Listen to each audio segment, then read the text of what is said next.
Hi అండి అందరికీ, welcome back to my channel Kinnos world. ఈరోజు రెసిపీ వచ్చేసి కాకరకాయ వెల్లుల్లి కారం.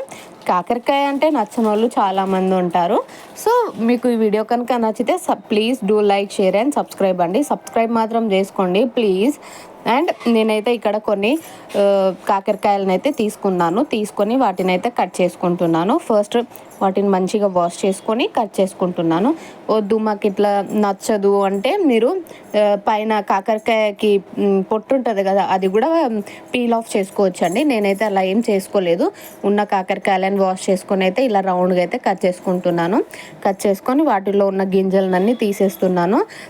అంటే కొంతమందికి గింజలతో నచ్చదు కదా, సో నేనైతే ఇలా గింజలన్నీ తీసేసి కాకరకాయలన్నీ ఇలా సైడ్కి పెట్టేసి ఇంకా నెక్స్ట్ ఒక బౌల్ తీసుకొని బౌల్లోకి అయితే కాకరకాయలన్నిటిని ట్రాన్స్ఫర్ చేసుకున్నాను.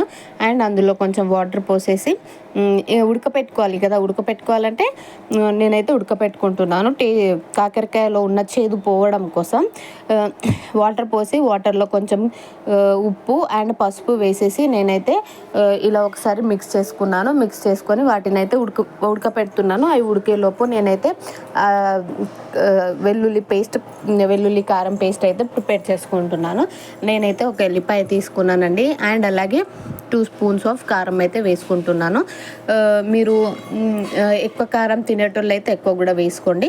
అండ్ నేనైతే ఒక టేబుల్ స్పూన్ సాల్ట్ కూడా వేసుకొని ఇప్పుడైతే మిక్సీ పట్టేస్తున్నానండి. టేస్ట్ అయితే మస్తు ఉంటుంది. మిక్సీ పట్టేసి ఇలా సపరేట్గా ఒక బౌల్లో అయితే తీసి పెట్టుకున్నాను. ఆ లోపు మన కాకరకాయలు అయితే ఉడికిపోయాయండి.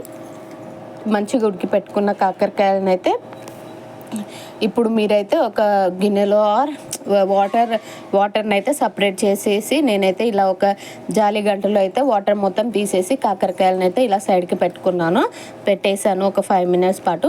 అండ్ నెక్స్ట్ అయితే అందులో ఉన్న వాటర్ మొత్తం పోవాలని అండ్ నెక్స్ట్ అయితే నేను ఇక్కడ పొయ్యి మీద కడాయి పెట్టేసి కడాయిలో ఆయిల్ పోసేసానండి. ఆయిల్ బాగా హీట్ అయ్యాక కరివేపాకు అయితే వేసుకున్నాను. కరివేపాకు బాగా ఫ్రై అయిపోయాక నేను ముందే ఉడకపెట్టుకున్న కాకరకాయలను కూడా వేసుకొని ఇలా ఒకసారి అయితే కలిపేసుకుంటున్నానండి. మంచిగా ఆయిల్కి పట్టే ఆయిల్లో ఉండాలని. సో ఇలా మొత్తం కలిపేసి ఒక 5 minutes పాటు అలా అయితే లిడ్ పెట్టేసి మళ్ళీ అయితే లిడ్ ఓపెన్ చేసి అయితే మళ్ళీ ఇలా కలుపుకోవాలి, లేకపోతే మొత్తం మాడిపోయే ఛాన్స్ ఉంది. సో ఇలా కలుపుకొని ఒక 10 minutes ఇలా కలుపుతూ ఉండాలి మధ్య మధ్యలో, లేకపోతే మాడిపోతుంది.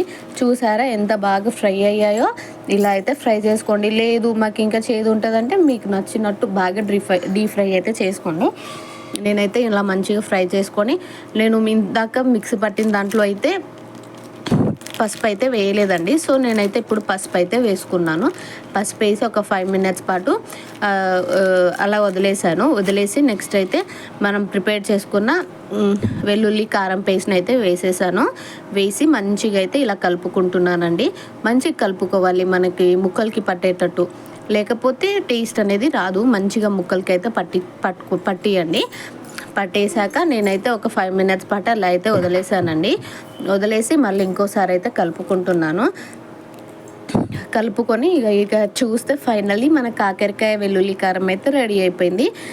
టేస్ట్ అయితే మస్తు ఉంటుందండి. ఒకసారి కన్ఫర్మ్గా ట్రై చేయండి. ఎలా ఉందో కమెంట్స్లో చెప్పేయండి. బాయ్.